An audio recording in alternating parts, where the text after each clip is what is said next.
আপনি কি জানেন কলকাতার সবচেয়ে বড় গণেশ মন্দিরটি কোথায় রয়েছে?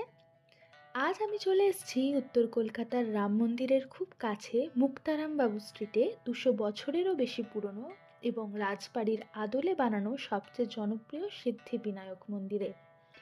গিরিশবাগ মেট্রো স্টেশন বা এমজি রোড মেট্রো স্টেশন থেকে পায়ে হাঁটা দূরত্বেই এখানে পৌঁছে যাওয়া যায়।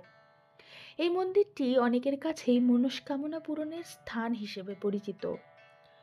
মন্দিরে প্রবেশ করতেই দেখতে পাবেন ফুল দিয়ে সাজানো সোনালী সিংহাসনে বিরাজমান শ্রী সিদ্ধিবিনায়ক গণেশজির একটি সুন্দর মূর্তি।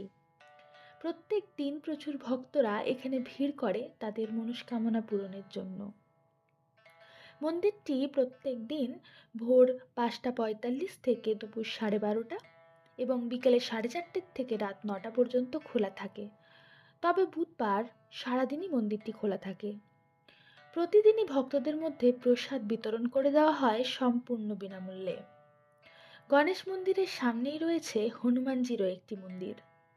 সামনে থেকে না দেখলে বিশ্বাসই করতে পারবেন না যে মুম্বাইয়ের আদলে তৈরি এমন সুন্দর একটি গণেশজির মন্দির রয়েছে আমাদের এই কলকাতার বুকেই।